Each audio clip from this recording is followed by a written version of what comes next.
Dito ilalagay ang pader, June.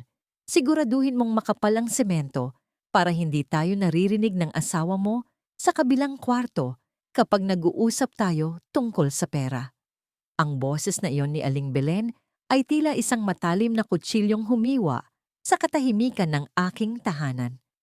Nanigas ako sa mismong tapat ng pintuan.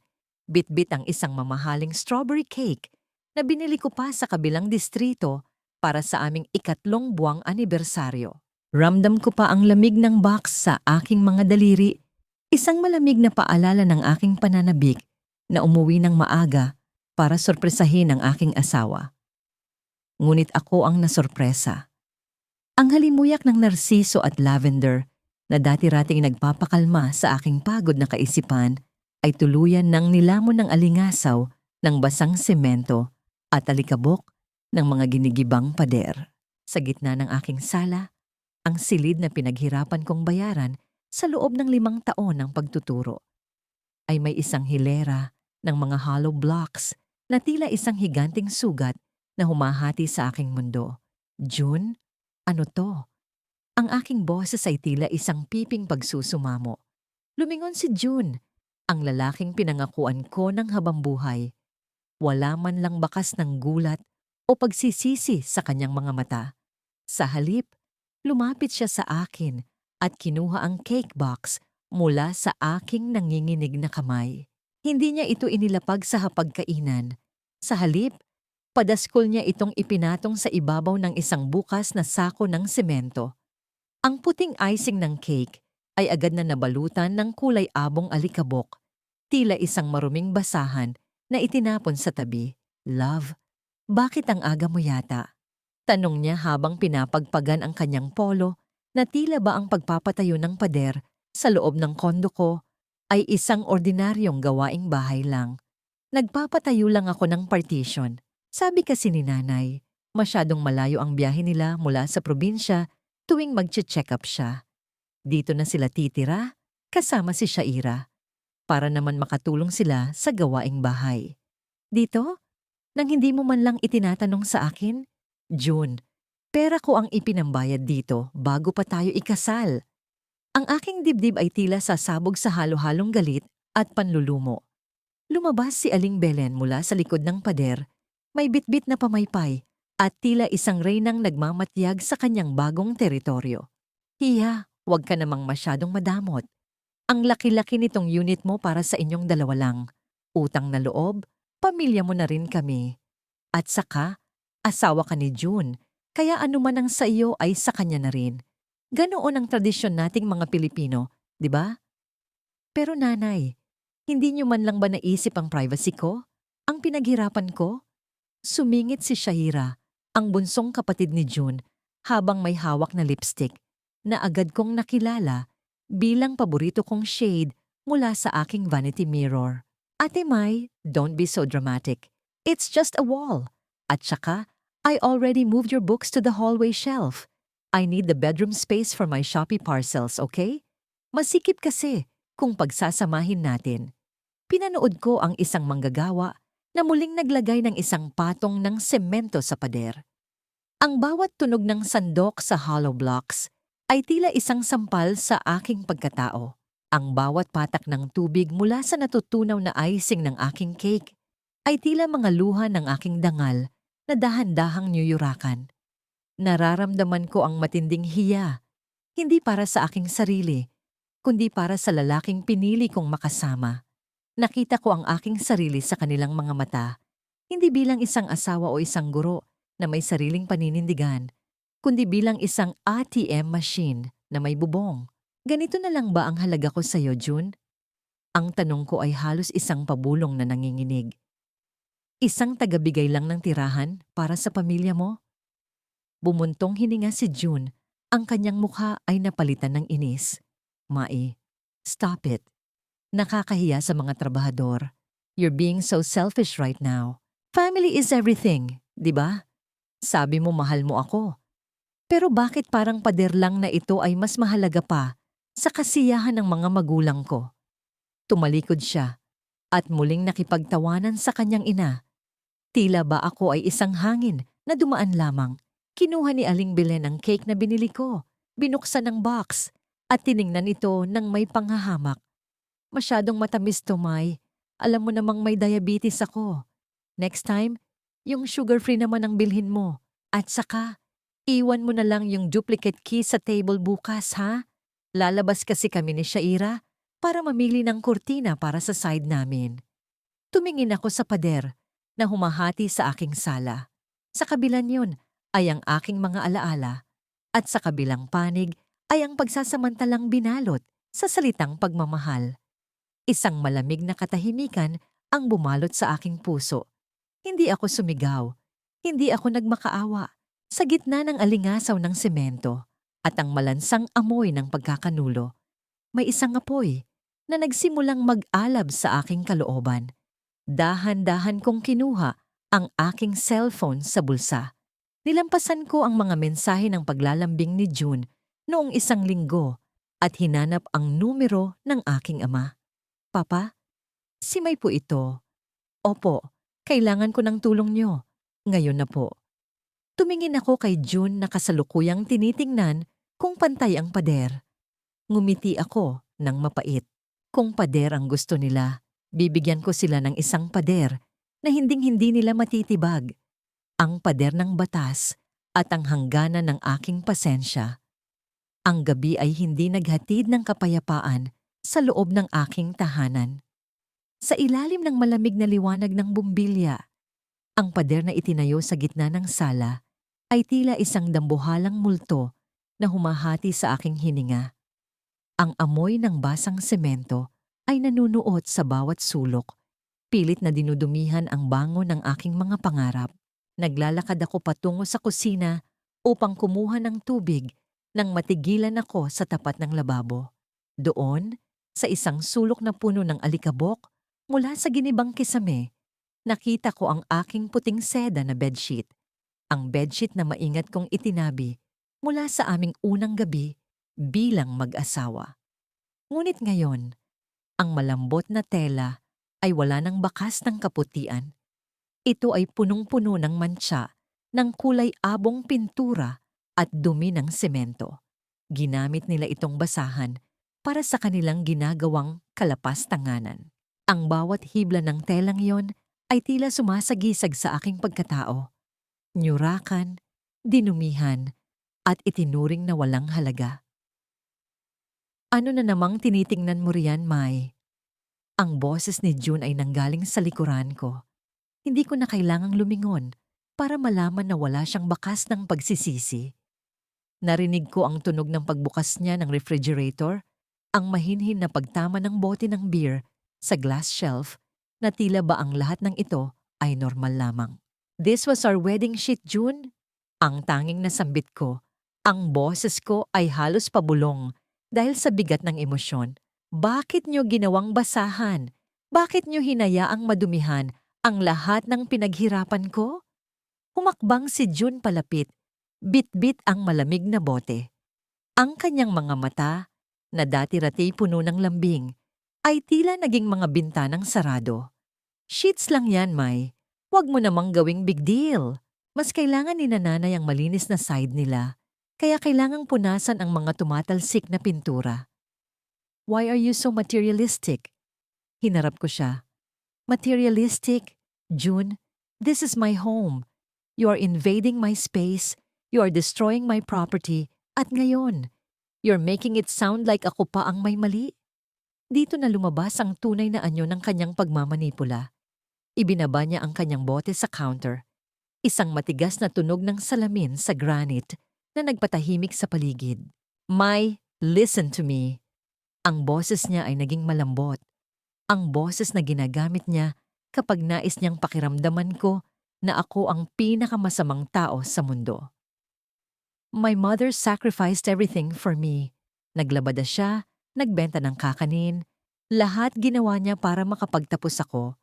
Ngayong may kakayahan na akong suklian ang hirap niya, hahadlangan mo ako? Nasaan ang utang na loob mo? Asawa kita, di ba? My family is your family. Utang na loob mo yon, June. Hindi utang na loob ng kondo na to. Matigas kong sagot. Ganyan ka ba talaga kapariwara? Umiling siya ng may halong panghahamak. Hindi ko akalaing ang pinakasalan ko ay isang babaeng walang puso. My mom is old. Shaira needs guidance. We are Filipinos, May. Hindi tayo parang mga taga-West na pinapabayaan ng magulang sa home for the aged. Do you want people to call me a bad son? O baka naman gusto mong isipin nila na kontrolado mo ako sa leeg? Ang bawat salita niya ay tila isang dahan-dahang pag-ikot ng kutsilyo sa aking dibdib. Ginigamit niya ang tradisyon, ang kultura, at ang aking pagmamahal para palubugin ako sa kumunoy ng guilt. Gusto niyang maniwala ako na ang pagtatanggol ko sa aking sariling ari-arian ay isang kasalanan sa harap ng Diyos at ng tao. I built this life from scratch, June. Ang boses ko ay nanginginig sa pigil na galit. I worked double shifts. I saved every peso while you were busy spending your salary on gadgets and games. At ngayong mayroon na tayong maayos na buhay, ipamimigay mo lang sa kanila nang walang pasabi. Lalong dumilim ang mukha ni June. Lumapit siya sa akin. Ang kanyang presensya ay tila isang anino na nagnanais na lamunin ang aking liwanag. Huwag mong isumbat sa akin ang pera mo. Pera lang yan. Ang pamilya, hindi napapalitan. Kung talagang mahal mo ako, tatanggapin mo ang lahat ng kasama ko. Pero kung mas mahalaga sa iyo ang mga pader na ito kaysa sa kaligayahan ko, tumigil siya. Ang katahimikan ay naging mas masakit pa kaysa sa anumang sigaw. Naramdaman ko ang lamig ng gabi na nanunuot sa aking mga buto. What? Hamon ko sa kanya, kahit na ang puso ko ay tila nadudurog sa bawat tibok. You choose my. Ang kanyang boses ay naging malamig at pinal. This house or your husband. Kung palalayasin mo ang pamilya ko, para mo na ring pinalayas ang pagkatao ko rito, I live with them and I'll make sure everyone knows how cruel you are. Mamili ka. Isang malawak na bahay na puno ng gamit pero walang asawa. O itong pader na ito pero buo ang pamilya natin. Tinalikuran niya ako at naglakad patungo sa kabilang bahagi ng pader. Ang bahaging ninakaw nila sa akin.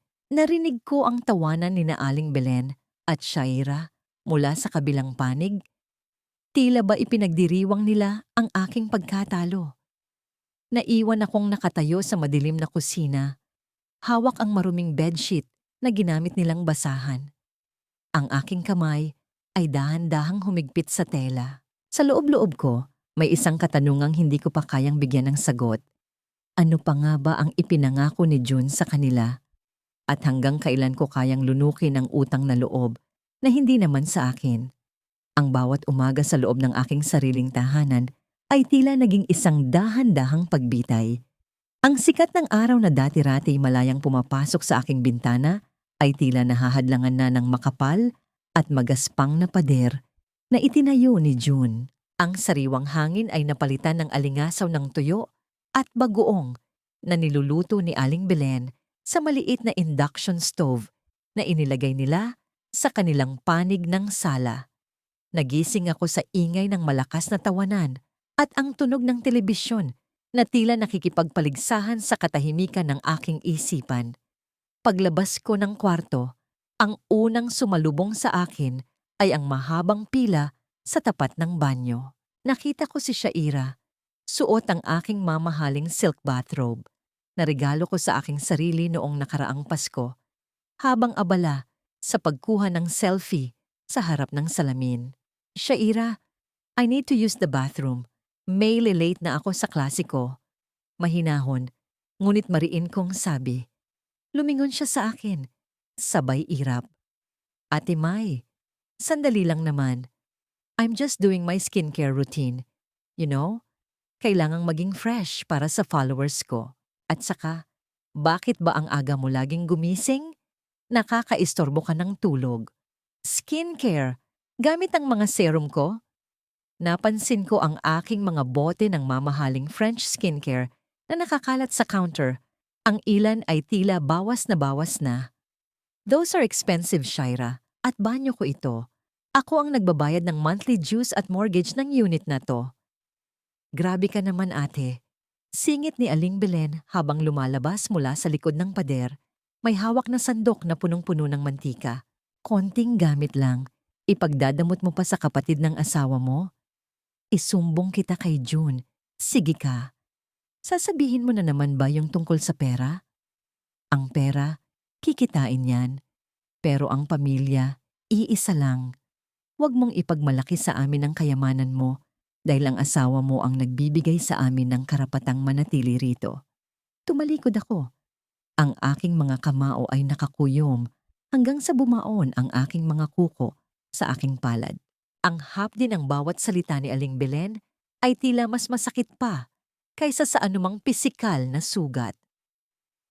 Sa loob ng sarili kong pamamahay, ako ang naging dayuhan. Ako ang kailangang magmakaawa para sa kaunting espasyo at respeto. Tumungo ako sa kusina para uminom ng tubig. Ngunit bago ko pa mahawakan ng baso, napansin ko ang basurahan. May mga resibong nakalabas doon. Kinuha ko ang isa at tila tumigil ang pagtibok ng aking puso. Isang resibo mula sa isang sikat na department store, isang set ng alahas at 2 bagong sapatos. Ang pangalan sa credit card na ginamit? Maide La Vega. Ang pangalan ko. Ano to, June? Tanong ko nang makita ko siyang lumabas mula sa kanilang panig ng pader, hikab ng hikab, habang kinakamot ang tiyan. Ipinakita ko sa kanya ang resibo. Saglit siyang natigilan, ngunit agad ding bumalik ang kanyang mapanuyang ngiti. Ah, yan ba? Pinahiram ko muna kina Nanay at Shaira yung extension card mo. Nakakahiya naman kasi na wala silang bagong gamit ngayong nandito na sila sa Maynila. Don't worry, babayaran ko rin yan kapag nakuha ko na ang bonus ko sa trabaho. Extension card? Without my permission? June, that's my credit limit. Paano kung kailanganin ko yan para sa emergency? Emergency? You're a teacher, Mai? Secure ang job mo. Bakit ba ang hilig mong mag-isip ng masama? Parang hindi mo naman pamilya ang gumamit. Besides, look at Shaira. She looks happy. Hindi mo ba kayang ibigay yun para sa akin? Ang kanyang gaslighting ay tila isang lason na dahan-dahang pumapatay sa aking tiwala. Gusto niyang isipin ko na ang pagiging biktima ng pagnanakaw ay isang anyo ng pagmamahal. Nang dumaan ang hapon, pumasok ako sa aking kwarto para kumuha ng gamit, ngunit napahinto ako sa tapat ng pader na humahati sa aming buhay. Ang pader na yon ay hindi lang gawa sa semento. Ito ay gawa sa kapal ng mukha at kawalan ng hiya. Ngunit ang pinakamatinding dagok ay nang tiningnan ko ang gitnang bahagi ng pader na dati-rati kinaroroonan ng aming malaking larawan noong araw ng aming kasal. Ang larawang iyon ay sumasagisag sa aming sumpaan at pangako sa isa't isa. Wala na ang aming wedding photo. Sa halip, ang nakasabit doon ay isang malaking picture frame ng pamilya ni June. Si Aling Belen, si Shaira, si June, at ang iba pa nilang kamag-anak na kinuha noong nakaraang piyesta sa kanilang probinsya. Ang mukha ko ay wala sa larawang yon. Ako ay tuluyan ng binura sa pader na ako mismo ang nagpundar. Dahan-dahan kong hinaplos ang magaspang na semento ng pader. Nararamdaman ko ang lamig nito, isang lamig na nanunuot hanggang sa aking kaluluwa. Ang bawat tawa nila sa kabilang panig ay tila isang kutsang nagsasabing, hindi na ako ang may-ari ng buhay ko. Kinuha ko ang aking bag at lumingon sa larawan ng pamilya nila. Sa pagkakataong ito, hindi na lungkot ang namumuo sa aking dibdib. Ito ay isang malamig at kalkuladong galit. Isang gigil na hindi na kayang pigilin ng anumang pasensya. Magsaya na kayo habang may oras pa, pabulong kong sabi sa hangin. Dahil ang pader na itinayo nyo para ikulong ako, ang siyang magiging pader na dudurog sa inyo. Lumabas ako ng bahay at tinawagan ng aking abogado. Attorney Santos, ituloy natin ang plano at siguraduhin mong walang matitirang kahit isang butas para makatakas sila. Ang ulan sa labas ay tila nakikiramay sa bigat ng aking kalooban habang hila-hila ko ang aking maleta patungo sa pintuan ng aming kondo. Maaga akong nakauwi mula sa aking seminar sa Baguio. Umaasang kahit papaano ay makakapagpahinga ako sa sarili kong kama. Ngunit bago ko pa man maisusi ang pinto, sinalubong na ako ng isang alingasaw na hindi ko inaasahan. Ang amoy ng piniritong taba, ang malansang singaw ng alak, at ang nakakabinging ingay ng tawanan na tila ba may isang malaking piyesta sa loob. Pagbukas ko ng pinto, ang aking puso ay tila piniga sa sipayo. Ang aking sala, na dati maayos at puno ng mga libro, ay punong-puno ngayon ng mga taong hindi ko kilala. Mga kamag-anak ni June mula sa probinsya ang nakaupo sa aking mamahaling sofa. Ang ilan ay may hawak pang baso ng beer na itinatapon ng mumo sa aking malinis na carpet. Ay, heto na pala ang asawa ni June. Sigaw ng isang lalaking may kalakihan ng tiyan habang itinuturo ako gamit ang kanyang tinidor. Lumapit si Aling Belen. Suot ang isa sa aking mga paboritong bestido na malinaw na masikip sa kanya. Mai, buti naman at dumating ka. May konting salo-salo lang kami. Ipinagmamalaki kasi ni June sa mga pinsan niya itong bahay na binili niya para sa amin. Sabi ko nga, napakabait na anak talaga nitong si June. Hindi nakakalimot sa pinagmulan. Binili ni June? Ang boses ko ay halos maglaho sa tindi ng pait. Para sa inyo. Oo naman, Hija. Patuloy ni Aling Belen habang humihigop ng sabaw. Sabi niya, siya ang naghirap para rito, kaya karapatan naming mag-imbita ng bisita. Huwag kang mag-alala, may natira pang kaunting ulam sa kusina, kumain ka na lang doon. Hindi ako nakapagsalita. Ang bawat tawa nila ay tila isang martilyong pilit na dinudurog ang aking bungo. Ngunit ang mas masakit na sandali ay nang marinig ko ang isang mahinang katok sa pintuan. Doon, sa labas ng aking tahanan, nakatayo ang aking ama. Ang kanyang mga balikat ay bahagyang nakayuko dahil sa katandaan at ang kanyang mga kamay ay may mga kalyo mula sa pagiging isang tapat na karpintero sa loob ng 3 dekada. May bitbit siyang isang basket ng mga sariwang mangga at saging, mga bungang kahoy na alam niyang paborito ko. May, anak, ang kanyang boses ay puno ng pag-aalala. Nabalitaan kong galing ka sa biyahe, kaya naisipan kong dalhan ka ng pasalubong. Ngunit bago ko pa man siya mayayang pumasok, lumabas si Aling Belen mula sa likod ko. Tiningnan niya ang aking ama mula ulo hanggang paa nang may matinding pandidiri. Sino to, May? Ang dumi naman ng mga tsinelas niyan, baka mabahira ng carpet na kaloob ng anak ko. Anang Aling Belen habang tinatakpan ng kanyang ilong gamit ang panyo. At saka, amoy araw at pawis.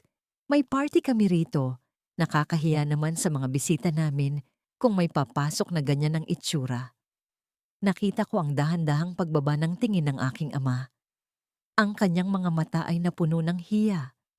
Isang kahihiyang hindi niya dapat nararamdaman sa harap ng bahay ng sarili niyang anak. Ang basket ng prutas sa kanyang kamay ay tila naging isang mabigat na pasanin. Ah, sige na, May. Mukhang abala kayo. Pabulong na sabi ng aking ama. Ang kanyang boses ay tila isang lamat sa salamin. Iwan ko na lang ito rito sa labas. Balik na lang ako sa ibang araw. Pinanood ko ang aking ama na dahan-dahang tumalikod. Ang kanyang mga yapak ay tila humihiwa sa aking kaluluwa. Naiwan ang basket ng prutas sa malamig na sahig ng hallway. Tila isang handog na itinapon sa basurahan. Ang awa ko para sa aking ama ay naging isang apoy na hindi na kayang apulahin ng anumang pasensya. Pumasok ako sa loob, hindi para makisaya, kundi para hanapin ang aking asawa. Nadatnan ko si June sa aming kwarto, abala sa pag-aayos ng kanyang gamit. Nang mabitawan niya ang kanyang bag, may isang sobrang nalaglag. Dahan-dahan ko itong pinulot. Isang deed of absolute sale para sa condo unit na ito, kung saan ang pangalan ko ay pilit na binubura at pinalitan ng pangalan ni June at ng kanyang ina bilang mga bagong nagmamay-ari. Isang palsipikadong dokumento na naglalayong agawin sa akin ang lahat ng aking pinaghirapan. Ano to, June? Ang boses ko ay naging kasing lamig ng yelo sa gitna ng disyerto. Nagulat si June. Ngunit agad siyang lumapit at kinuha ang papel. Para lang yan sa seguridad ni Nanay Mai. Huwag kang mag-alala. Asawa pa rin naman kita. Pero kailangan nating siguraduhin na may matitirhan sila kung sakaling, alam mo na, magbago ang isip mo. Tiningnan ko siya. Ang lalaking minahal ko. Ang lalaking pinagkatiwalaan ko ng aking buhay. Nakita ko ang isang estranghero na may pusong puno ng kasakiman. Ang bawat sakripisyo ko, ang bawat gabing hindi ako natulog para lang mabayaran ang utang ng bahay na ito, ay itinuring lang niyang isang pagkakataon para pagsamantalahan ako. Hindi ako sumigaw. Hindi ko itinapon ang mga gamit sa loob ng kwarto. Sa halip, isang matamis at nakakatakot na ngiti ang sumilay sa aking mga labi. Ang tindi ng aking gigil ay nauwi sa isang kalkuladong katahimikan. Sige, June. Kung yan ang gusto nyo, ibibigay ko sa inyo ang gusto nyo. Mahinahon kong sabi habang dahan-dahang hinahaplos ang pader na humahati sa aming buhay. Maghanda kayo dahil may sorpresa akong hindi nyo malilimutan sa darating na linggo. Talaga, love? Maayos na tayo? Tanong ni June na may halong tuwa. Hindi man lang napapansin ang dilim sa aking mga mata. Oo, June. Maayos na maayos. Sagot ko habang nakatingin sa basket ng prutas sa labas na unti-unting nababasa ng ulan. Lahat ng utang dapat bayaran at ang paniningil ko ay magsisimula na. Ang sikat ng araw na pumasok sa bintana noong umagang yon ay hindi naghatid ng init, kundi isang malamig at matalim na liwanag na naglantad sa lahat ng dumi sa loob ng aking bahay. Ang sahig na dati kumikinang ay malagkit na ngayon dahil sa natapong alak at mga tira-tirang pagkain mula sa piyesta kagabi. Ang amoy ng panis na ulam at usok ng sigarilyo ay tila isang lason na kumapit na sa aking mga kurtina. Nakita ko si June na mahimbing pang natutulog sa sofa habang si Aling Belen ay abala sa paghalungkat sa aking mga cabinet sa kusina, tila naghahanap ng kung anong mapapakinabangan. May, bakit wala ka ng kape rito? At itong mga dilata mo, bakit puro mura ang binili mo? Gusto ni Shaira yung imported? Reklamo ni Aling Belen nang hindi man lang ako tinitingnan. Hindi ako sumagot. Sa halip, lumakad ako patungo sa main door at binuksan ito ng malawak. Sa labas, nakatayo si Attorney Santos, bit-bit ang kanyang briefcase, kasama ang 2 unipormadong security guard ng building at 3 lalaking may bit-bit na mga kagamitan sa pagtitibag. Ano to, May? Bakit may mga pulis? Bakit bukas ang pinto? Gulat na tanong ni June habang nagkakamot ng mata at pilit na bumabangon. Pumasok si Attorney Santos at inilapag ang isang makapal na dokumento sa ibabaw ng mesa. Sa mismong tapat ng platong may tirang kanin. Mr. June de la Vega, ako ang legal counsel ni Miss Mai. Narito kami para isakatuparan ng notice to vacate at ang agarang pagtanggal sa iligal na istrukturang itinayo ninyo sa loob ng ari-ariang ito. Anong notice? Anong iligal? Sigaw ni June, ang kanyang boses ay pumiyok sa takot na pilit niyang itinatago. Asawa ko siya. Bahay namin to. Correction, Mr. De La Vega. Ang boses ko ay naging kasing talim ng isang pang-opera. Bahay ko ito. Ang titulong hawak mo ay isang palsipikadong dokumento na iniimbestigahan na ngayon para sa kasong falsification of public documents.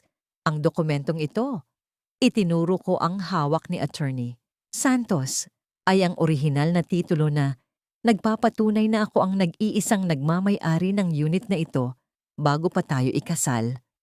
Mabilis na lumapit si Aling Belen, ang kanyang mukha ay namumula sa galit.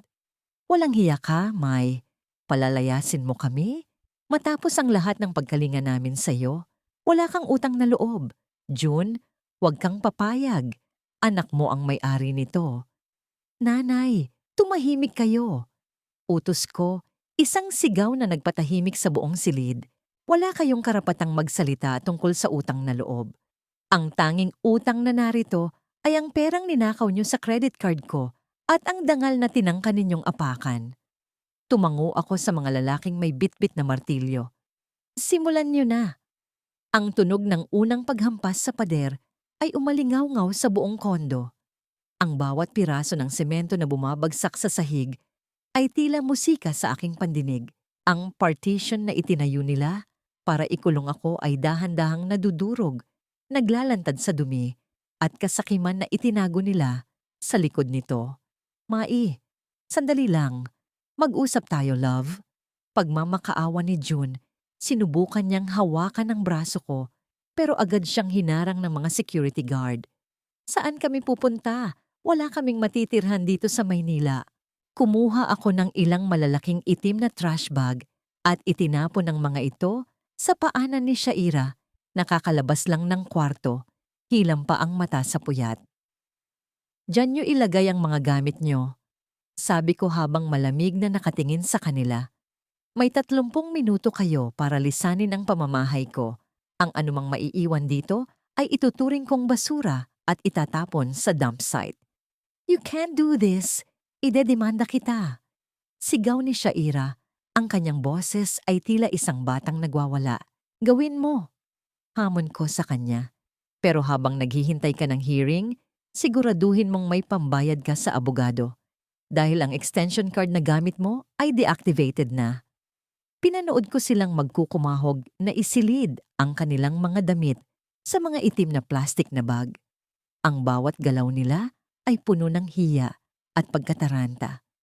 Ang reynang si Aling Belen ay naging isang matandang humihingi ng awa. Ngunit ang puso ko ay naging kasing tigas na ng bakal. Nang mabitbit na nila ang kanilang mga sako at plastik, tumayo ako sa tapat ng pader, nakalahati na lang ang natitira. Ang dibiding iyon ay hindi na makakatayo pang muli. Mai, pagsisisihan mo to. Banta ni June habang hila-hila ang kanyang maleta sa pintuan. Hindi mo alam ang kaya kong gawin. Isusumbong kita sa pamilya ko, sa lahat ng kakilala natin. Sisirain ko ang pangalan mo bilang guro. Ngumiti ako ng mapait. Gawin mo, June. Pero bago mo gawin yan, basahin mo muna ang sulat na darating sa iyo bukas. Dahil hindi lang bahay ang mawawala sa iyo, mawawala rin ang kalayaang matagal mo nang inaabuso. Nang tuluyan na silang makalabas at sumara ang pinto, ang katahimikan ay muling bumalik sa aking tahanan. Ngunit hindi pa ito ang huli. Alam kong ang mga taong tulad nila ay hindi susuko nang walang laban. Kinuha ko ang aking cellphone at tinext ang aking ama.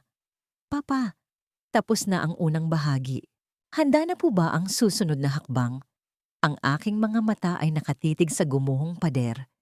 Ang laban para sa aking kalayaan ay nagsisimula pa lang at titiyakin kong ang bawat sentimong ninakaw nila ay babayaran nila ng higit pa sa salapi. Ang amoy ng bagong tabas na nara at ang pamilyar na tunog ng pagkayas ng katam sa kahoy ang sumalubong sa akin pagdating ko sa maliit na talyer ni Papa. Dito, sa gitna ng mga alikabok ng lagari at pawis ng marangal na paggawa, naramdaman ko ang tunay na kahulugan ng tahanan. Malayo ito sa malamig at maruming semento ng kondo na pilit nilang inangkin. Nakita ko si Papa, suot ang kanyang kupas na t-shirt habang maingat na sinusukat ang isang piraso ng tabla. Nang makita niya ako, agad niyang ibinaba ang kanyang mga kagamitan. Ang kanyang mga mata, na dati puno ng lungkot noong nakaraang gabi, ay nagniningning ngayon sa pag-asa. May anak. Ang boses niya ay tila isang mainit na kumot sa gitna ng bagyo. Handa na ang lahat. Kausap ko na si Attorney Santos. Sigurado ka ba rito? Hindi na tayo makakaatras kapag sinimulan natin ang dula-dulaang ito. Tumango ako. Ang aking mga daliri ay dahan-dahang humahaplos sa magaspang na ibabaw ng mesa. Opo pa, sila ang nagturo sa akin na ang pamilya ay tungkol sa pakinabang. Ngayon, ipakikita ko sa kanila kung ano ang mangyayari kapag ang pakinabang na yon ay naging isang malaking pabigat. Naupo kami sa maliit na silid sa likod ng talyer. Kasama namin si Attorney Santos na naglatag ng ilang mga dokumento. Hindi ito ang orihinal na titulo ng aking kondo, kundi mga pekeng notice of foreclosure at summons for debt collection na sadyang ginawa para magmukhang totoo sa paningin ng mga taong ang tanging alam ay humiling ng pera. Everything is set, Mai. Paliwanag ni Attorney Santos sa wikang Taglish. We will make it look like your educational consultancy business failed during the pandemic. We will claim that you borrowed millions from a private lender using the condo as collateral. Ang kailangan mo lang gawin is act desperate. Kailangan nilang maniwala na ang gintong itlog na inaasahan nila ay naging isang malaking utang na kailangan nilang bayaran bilang asawa at kapamilya mo. Hinawakan ni Papa ang aking kamay. Ang kanyang mga palad ay puno ng kalyo, matitigas ngunit puno ng pagmamahal.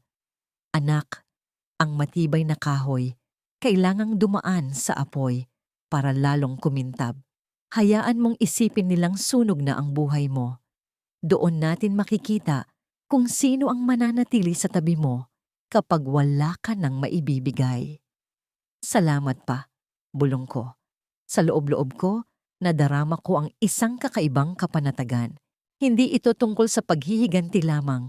Ito ay tungkol sa pagpapatunay sa aking sarili na ang pag-ibig na walang sakripisyo ay isa lamang ilusyong binuo ng kasakiman. Bumalik ako sa kondo ng gabing iyon. Wala na ang pader, ngunit ang mga lamat sa sahig at dingding ay nananatili pa rin. Tila mga pilat ng isang digmaang hindi ko ginusto. Hindi nagtagal. Narinig ko ang pagbukas ng pinto. Pumasok si June, ang kanyang mukha ay puno ng galit at pagmamalaki. Tila ba mayroon siyang dalang alas? Bumalik ako para kunin ang mga gamit ni nanay. Asik niya habang naglalakad ng mabilis patungo sa kwarto. And don't think you've won. Kausap ko na ang pinsan kong pulis. We will find a way to get back at you for evicting my family. Hindi ako sumagot ng pabalang. Sa halip, lumingon ako sa kanya nang may mga matang tila luhaan at nanginginig na mga balikat. Ibinagsak ko ang aking sarili sa sofa at hinayaan ang aking katawan na manginig sa takot. June, hindi na mahalaga ang lahat ng yan. Ang boses ko ay naging isang hikbi. Wala na. Mawawala na ang lahat. Natigil si June. Ang kanyang kasakiman ay agad na napalitan ng kuryosidad. Anong sinasabi mo? Anong mawawala? Itinuro ko ang sobrang iniwan ni Attorney Santos sa ibabaw ng mesa. Ang negosyo ko. Nalugi ako, June. Nagtago ako ng mga utang sa inyo dahil ayaw ko kayong mag-alala. Pero ngayon, kinuha na ng bangko ang lahat. Ang kondo na to, may foreclosure notice na. At dahil asawa kita, kailangan mo rin silang harapin. Sinasabing bilang asawa, half of my debts are yours too under the law. Mabilis na kinuha ni June ang sobre. Pinanood ko ang dahan-dahang pagpapatak ng pawis sa kanyang noo habang binabasa ang mga pekeng dokumento. Ang kanyang mukha ay naging kasing puti ng papel na hawak niya. 5 million pesos? Halos pabulong niyang sabi. Ang boses ay nanginginig sa matinding takot. Utang sa labas? Anong ginawa mo? Bakit kailangan kong madamay dito? Asawa mo ako, di ba? Tumayo ako at dahan-dahang lumapit sa kanya. Ang aking mga mata ay puno ng mapait na panunukso. Sabi mo pamilya tayo, sa hirap at ginhawa. Ngayong wala na ang ginhawa, handa ka na bang gampanan ang bahagi mo sa hirap? Kailangan nating bayaran yan, June. Kung hindi, baka makulong tayong dalawa. Ito ang gigil na ibinabalik ko sa kanya. Ang makita ang lalaking dati matapang na nagnanakaw ng aking dangal, na ngayon ay tila isang basang sisiw na nanginginig sa harap ng isang multo ng utang. Wait. Kailangan kong tawagan si nanay, sabi ni June. Ang kanyang mga mata ay pabalik-balik sa pintuan, tila naghahanap ng madaling matatakasan. Bakit, June? Tanong ko habang dahan-dahang pinupunasan ang aking mga luha. Akala ko ba ang pamilya ang lahat sa'yo? Dito natin masusubukan kung gaano niyo ako kamahal. Eksakto sa sandaling iyon, ang tunog ng doorbell ay umalingaw-ngaw. Isang matigas at formal na tunog na tila isang hatol ng kamatayan. Sa labas, isang lalaking nakabarong, Isa sa mga tauhan ni Attorney Santos ang naghihintay para ihatid ang formal na summons. June de la Vega, tanong ng lalaki sa pintuan. Narito po ako para ihatid ang subpwena para sa kasong estafa laban sa inyong mag-asawa. Nakita ko ang pagbagsak ng balikat ni June, ang kanyang pag-ibig, ang kanyang katapatan, at ang kanyang utang na loob sa kanyang pamilya ay tila isang bula na biglang pumutok. Hindi, wala akong kinalaman dito. Sigaw niya, ang boses ay puno ng pagtataksil na alam kong darating. Nakangiti ako sa loob-loob ko. Ang bitag ay nakalatag na at ang mga daga ay nagsisimula ng maghanap ng butas para tumakas. Ang gabi ay tila naging isang malawak at madilim na bitag para kay June. Ang bawat paghinga niya ay tila may kasamang tunog ng papel na kinakalaykay. Ang tunog ng supwena na tila isang hatol ng kamatayan sa kanyang marangyang pangarap. Nakaupo siya sa gilid ng sofa, ang kanyang mga siko ay nakatukod sa kanyang mga tuhod, habang ang pawis ay dahan-dahang gumugulong mula sa kanyang sentido patungo sa sahig. 5 milyon, May? Saan mo dinala ang ganoong kalaking pera? Ang boses niya ay naging isang gurgle ng takot at inis. Wala akong alam dito. Hindi ko pinirmahan ng anumang loan documents. Lumapit ako sa kanya. Ang aking mga mata ay puno ng pekeng pagsusumamo. Hinawakan ko ang kanyang nanginginig na kamay. Ang balat niya ay naging kasing lamig ng bangkay. June, asawa kita. Sabi mo, what's mine is yours. Naisip ko kasi, kailangan nating palaguin ang pera para sa future ni Nanay at Shaira. Pero nagkamali ako. Ang investment ay naging scam. At dahil kasal tayo, ang utang ko ay utang mo rin. Common property tayo, di ba? Biglang binawi ni June ang kanyang kamay. Tila ba napaso siya sa aking hawak. Common property? Ang kondo lang ang alam kong property natin. Hindi kasama ang utang mo. Bakit mo ako idadamay? Pamilya ko ang nakataya rito. Eksakto sa sandaling iyon, ang pinto ay bumukas ng marahas. Pumasok sina Aling Belen at Shaira. Ang kanilang mga mukha ay tila mga anino ng kasakiman na naghahanap ng masisilungan.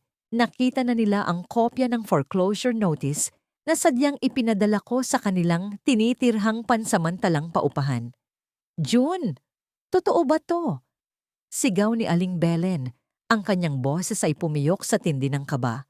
Sinasabi rito na pati ang mga ari-arian mo ay maaaring hatakin ng bangko dahil asawa ka nitong pabayang babaeng ito. Opo, nanay, humihikbi kong sabi habang nakatungo. Pero huwag po kayong mag-alala, sabi ni attorney. Santos, kung magbebenta lang kayo ng ilang lupain sa probinsya at yung mga alahas na binili nyo gamit ang credit card ko, baka mabawasan ang utang natin. Tulungan nyo po ako. Pamilya tayo, di ba? Ang katahimikan sa loob ng sala ay naging kasing bigat ng semento. Nakita ko ang pagbabago sa mukha ni Aling Belen. Ang pagmamahal na dati ipinangangalandakan niya ay naglaho ng parang bula, napalitan ng isang mapait at matalim na pandidiri. Anong lupain? Anong alahas? Asik ni Aling Belen, ang kanyang daliri ay nakaturo na sa aking mukha. Wala kaming ibibigay sa'yo.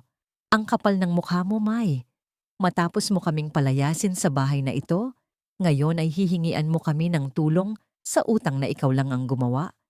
Wala kaming kinalaman sa'yo. Pero nanay, sabi niyo utang na loob? Paalala ko sa kanya. Ang boses ko ay puno ng pait. Sabi niyo ang asawa ni June ay pamilya niyo rin. Ngayong nalulunod ako sa utang, iiwan niyo na lang ba ako? Paano ang pangako niyo kay June na hinding-hindi niyo kami pababayaan? Iba yun. Singit ni Shaira, habang mahigpit na hawak ang kanyang bagong designer bag na tila natatakot na agawin ko ito sa kanya. Bakit kami magbabayad para sa kabubuhan mo sa negosyo? Kuya, gawin mo ang nararapat. Huwag kang papayag na mahila ka pababa ng babaeng ito. She's a liability, isang malaking malas sa pamilya natin. Tumingin ako kay June, ang lalaking sumumpa sa harap ng dambana na mamahalin ako sa hirap at ginhawa. Nakita ko sa kanyang mga mata ang isang mabilis at malamig na kalkulasyon. Hindi niya tinitingnan ang aking luhaan na mukha. Tinitingnan niya ang pintuan, ang kalayaang malayo sa responsibilidad na kaakibat ng aking pagbagsak. May, tama sila. Ang boses ni June ay naging kasing tigas ng bato. Hindi ko pwedeng hayaang madamay ang pamilya ko sa mga pagkakamali mo. I cannot be part of this mess. Kailangan nating maghiwalay. Ayaw kong maging asawa ng isang baon sa utang at maaaring makulong. June, hihiwalayan mo ako dahil lang sa pera? Tanong ko. Ang boses ko ay nanginginig sa sipayo. Hindi lang ito tungkol sa pera, May. Tungkol ito sa kinabukasan ko. Sigaw niya habang nagsisimulang humahakbang paatras. Nanay, Shaira, tara na. Alis na tayo rito bago pa tayo abutan ng mga maniningil ng utang. Mai, don't ever call me again. Ang mga gamit ko, ipapadala ko na lang ang kukuha. Pinanood ko silang magkukumahog na lumabas ng pinto. Tila ba may sumasabog na bomba sa loob ng aking kondo. Ang bawat yapak nila sa hallway ay tila musika ng kalayaan sa aking pandinig. Nang tuluyan ng sumara ang pinto at naiwan akong mag-isa sa gitna ng sala, dahan-dahan akong tumayo. Pinunasan ko ang aking mga luha at kinuha ang baso ng tubig sa mesa. Ang aking nanginginig na balikat ay tumigil, napalitan ng isang tuwid na tindig na puno ng dangal. Wala pang 5 minuto, ang aking cellphone ay tumunog. Isang text mula kay Papa. Anak, nakita ko silang nagmamadaling sumakay ng taxi. Tila mga dagang tumatakas sa lumulubog na barko. Napangiti ako. Ang maskara ng pagmamahal sa pamilya ay tuluyan ng nalaglag. At ang natira ay ang hubad na katotohanan ng kanilang kasakiman. Ngunit hindi pa rito nagtatapos ang lahat. Ang pagtakas nila ay simula pa lamang ng kanilang tunay na pagbagsak. June, pabulong kong sabi habang nakatingin sa labas ng bintana, kung saan ang mga ilaw ng Maynila ay tila mga saksi sa aking tagumpay. Akala mo ba ay ganoon lang kadaling takasan ng isang sumpang tinalikuran mo?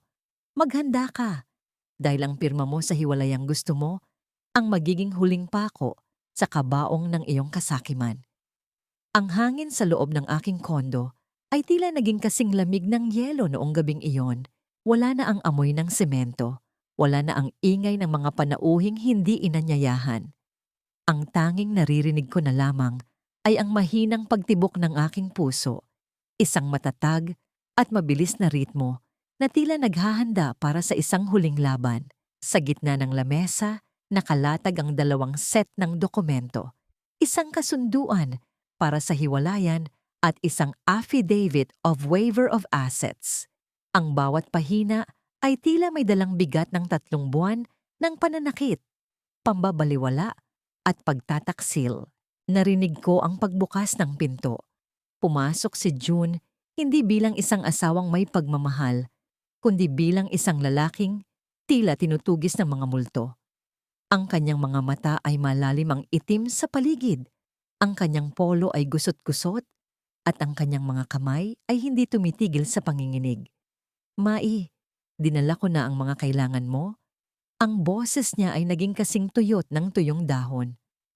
Sabi ni Nanay, kailangan na nating tapusin ito ngayong gabi. Ayaw naming madamay sa anumang kaso ng estafa o foreclosure na kakaharapin mo. For the sake of my family, Mai, kailangan kong protektahan ang sarili ko. Protektahan ang sarili mo, June, o protektahan ang bulsa mo? Tanong ko habang dahan-dahang itinatapat ang bolpen sa kanya. Ang dulo ng bolpen ay kumikinang sa ilalim ng ilaw, tila isang maliit na espada na handang sumugat. Huwag mo na akong husgahan, sigaw niya. Isang mahinang sigaw na puno ng takot. Sino ba ang nalugi? Sino ba ang nagtago ng utang? Ikaw. Ginawa ko lang ang lahat para maging mabuting asawa, pero hindi ko pwedeng hayaang pati ang mga magulang ko ay maghirap dahil sa'yo. Ito ang gusto mo, di ba? Kalayaan? O sige, ibibigay ko sa'yo. Umupo si June sa tapat ko. Nakita ko ang pawis na namumuo sa kanyang noo habang binabasa ang waiver. Nakasulat doon sa wikang Ingles na, The undersigned hereby waives all rights, interests, and claims to any real property or assets currently under the name of May de la Vega, in exchange for being cleared of any financial liabilities arising from her debts. Sigurado ka ba rito, June? Tanong ko. Ang aking boses ay naging isang malambot na bitag. Kapag pinirmahan mo ito, wala ka ng habol sa unit na ito. Wala ka nang makukuha kahit isang sentimo sa akin. Magiging mag-isa ka na sa pagharap sa buhay habang ako ay malulunod sa utang. Mas gusto ko pang maging mag-isa kaysa makulong kasama mo. Asik niya habang mabilis na hinablot ang bolpen. Ang tunog ng dulo ng bolpen sa magaspang na papel ay tila musika sa aking pandinig. Srit! Srit! Srit! Ang bawat kurba ng kanyang pirma ay tila isang tanikala na dahan-dahang napuputol. Isang pirma para sa kanyang takot, isang pirma para sa kanyang kasakiman, at isang huling pirma para sa kanyang kawalan ng paninindigan. Nang matapos siya, binitawan niya ang bolpen na tila ba ito ay may dalang lason. Ayan, tapos na tayo, May. Ang marriage certificate natin ay isa na lamang pirasong papel na walang halaga. Hinding-hindi na tayo magkikita pang muli. At huwag mo nang susubukang lumapit sa amin ni Nanay para humingi ng tulong. Tumayo ako. Bit-bit ang mga dokumento. Naramdaman ko ang isang kakaibang gaan sa aking dibdib. Isang pakiramdam na matagal ko nang kinalimutan. Ang sakal na nararamdaman ko sa loob ng 3 buwan ay biglang naglaho. Napalitan ng isang malalim at malayang paghinga. June. Tawag ko sa kanya bago siya makalabas ng pinto. Lumingon siya.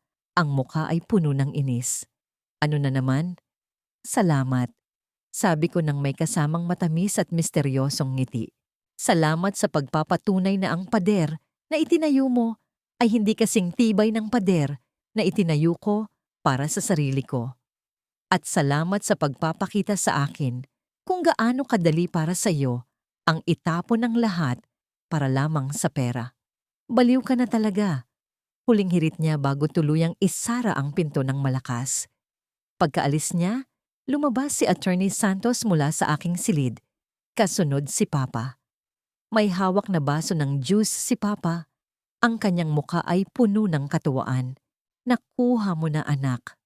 Ani Papa, habang tinatapik ang aking balikat. Ang pirma na magbibigay sa iyo ng kapayapaan. Attorney Santos, baling ko sa aking abogado, maaari na po nating itigil ang dula-dulaan tungkol sa utang. Ipadala na natin ang formal na sulat sa kanila bukas. Ang sulat na magsasabing wala akong utang at ang lahat ng pinirmahan ni June ay legal at binding. I want them to realize exactly what they threw away today. Natingin ako sa bintana, sa mga ilaw ng kalsada sa ibaba. Ang gabi ay madilim pa rin, ngunit para sa akin, ang bawat bituin ay tila isang saksi sa aking muling pagkabuhay. Ang hiya na pilit nilang ipinalasap sa akin ay naging isang korona ng tagumpay. Ganito na lang ba ang halaga ko? Tanong ko sa aking sarili. Inuulit ang mga salitang sinabi ko noong itinatayo ang pader. Ngumiti ako sa aking refleksyon sa salamin. Hindi. Mas mahalaga pa ako sa anumang pader, sa anumang semento, at lalong-lalo na sa isang lalaking tulad mo, June. Ang alingasaw ng kanal at ang init na nagmumula sa nagbabagang yero ng isang masikip na paupahan sa tondo ang naging bagong realidad ni na June. Wala na ang malambot na sofa, wala na ang malamig na aircon, at wala na ang katahimikang dati tinatamasa nila sa aking kondo. Sa loob ng isang maliit na kwarto na halos hindi sapat para sa 3 tao, ang tanging naririnig ay ang ingay ng mga batang naglalaro sa labas at ang walang katapusang sisihan sa loob. Nakaupo si Aling Belen sa isang plastik na upuan, payat na payat, at tila tumanda ng 10 taon sa loob lamang ng 1 linggo. June, anong kakainin natin? Ubos na ang natira nating pera. Bakit hindi ka pa tumatawag sa asawa mo? Baka naman lumambot na ang puso ni May. Nanay, hindi na niya ako asawa. Ang boses ni June ay naging kasing pait ng apdo habang nakatingin sa kisaming may mga mansa ng tulo ng ulan. Pinirmahan ko na ang waiver, wala na akong habol sa kanya. At saka, baon siya sa utang, di ba? Gusto niyo bang pati itong maliit na tinutuluyan natin ay kunin pa ng mga maniningil? Eksakto sa sandaling iyon, isang marahas na katok sa pinto ang bumasag sa kanilang pag-uusap. Pumasok ang isang kartero at iniabot ang isang kulay dilaw na sobre para kay June. Mabilis itong hinablot ni June, umaasang baka ito ay isang tulong o muling pagkakataon. Ngunit nang buksan niya ang sobre, ang kanyang mga mata ay nanlaki at ang kanyang hininga ay tila tumigil. Hindi ito foreclosure notice, hindi ito subpoena para sa estafa.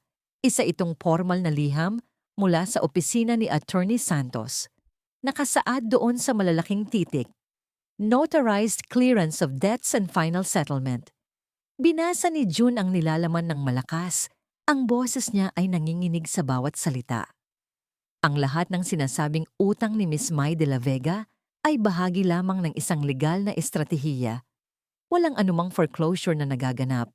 Ang condo unit ay nananatiling malinis at pagmamay-ari lamang ni Miss de la Vega. Ang waiver na pinirmahan ni Mr. June de la Vega ay kinikilala na ngayon ng korte bilang ganap at huling pagtalikod sa anumang karapatan sa ari-arian ni Miss de la Vega. Nanahimik ang buong silid. Ang tanging naririnig ay ang mahinang pagpatak ng tubig mula sa gripo. Ano? Ang sigaw ni Aling Belen ay tila isang matinis na tunog ng nabasag na salamin.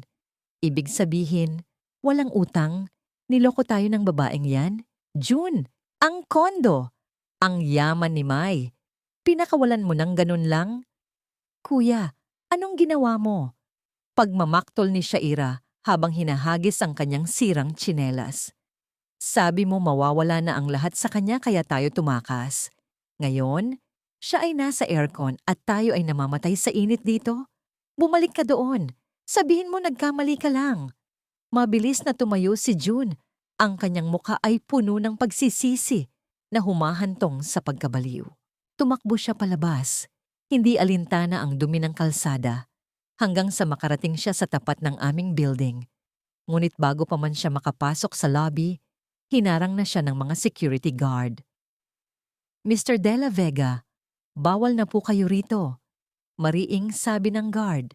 Ang kanyang kamay ay nakapatong sa kanyang holster bilang babala. Meron kaming bit-bit na restraining order laban sa inyo. Kung hindi kayo aalis, mapipilitan kaming tawagin ang pulis. Mai, mag-usap tayo. Sigaw ni June sa gitna ng kalsada. Ang kanyang boses ay tila isang desperadong aso na humihingi ng pagkain.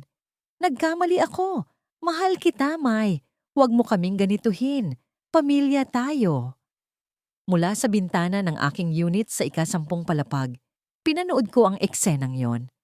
Nakita ko ang maliit na figura ni June na pilit na nagpupumiglas, ngunit sa bawat hakbang niya ay lalong lumalayo ang mundo ko sa kanya. Wala akong naramdamang galit. Wala ring lungkot. Ang tanging naramdaman ko ay isang malalim na kapanatagan. Parang ibon na sa wakas ay nakalipad palabas mula sa hawlang matagal nang pumipigil sa kanya. Para bang unti-unting nawala ang bigat na matagal kong pinasan. At sa unang pagkakataon, malaya akong huminga. Lumingon ako sa loob ng aking kondo. Ang pader na dati tila naghahati sa aking buhay ay wala na. Sa halip, ang buong sala ay nababalot ng liwanag mula sa malalaking bintana. Ang dating tahimik at malamlam na espasyo ay naging mas bukas, mas magaan. Parang sumasalamin sa bagong simula na aking tinatahak. Nakita ko si Papa na nakaupo sa bago kong hapagkainan. Dahan-dahan siyang sumisimsim ng mainit na kape habang binabasa ang dyaryo. Tila payapa ang kanyang mukha. Tapos na, anak? Tanong niya. May banayad na ngiti. Opo pa. Tapos na, sagot ko, sabay ngiti. Sa sandaling iyon, alam kong nagsisimula na ang isang mas tahimik at mas maliwanag na yugto ng aking buhay. Wala na ang pader. Sagot ko habang dahan-dahang hinahaplos ang pader na ngayon ay makinis na at pinturado ng puti. Ang kulay ng aking bagong simula. Ang huling alaala ko kay June ay ang kanyang anino na dahan-dahang naglalakad palayo sa building. Bitbit ang isang plastic na bag ng kanyang mga kabiguan. Ang kasakiman ay may sariling paraan ng paniningil at para sa pamilya De La Vega, ang kanilang utang sa akin ay binayaran na ng kanilang sariling kahihiyan. Lumipas ang 6 na buwan. Ang aking buhay ay naging isang daloy ng tubig na malinis at tahimik. Nagpatuloy ako sa aking pagtuturo, ngunit ngayon ay mayroon na akong bagong advokasya. Ang pagtuturo sa mga kababaihan tungkol sa financial independence at legal awareness sa loob ng relasyon. Isang hapon, habang naglalakad ako sa parke kasama si Papa, nakakita ako ng isang pamilyang masayang nagpipiknik. Naisip ko ang pader. Naisip ko si June. Ngunit ang mga alaalang yon ay tila mga tuyong dahon na lamang na tinatangay ng hangin. Ang tunay na pader ay hindi pala ang semento na itinayo ni June sa aking sala. Ang tunay na pader ay ang aking takot na baka hindi ko kayang mag-isa. Ngayon, ang pader na yon ay tuluyan ng gumuho. Natingin ako sa langit, sa malawak na asul na abot tanaw. Walang pader ang makakaharang sa sikat ng araw. At wala na ring utang na loob ang makakagapos sa aking puso. Ang aking kwento ay hindi natapos sa paghihiwalay. Ito ay nagsimula sa aking muling pagtuklas sa sarili. Ako si Mai, isang babaeng marunong magmahal, ngunit mas marunong magpahalaga sa kanyang sariling dangal.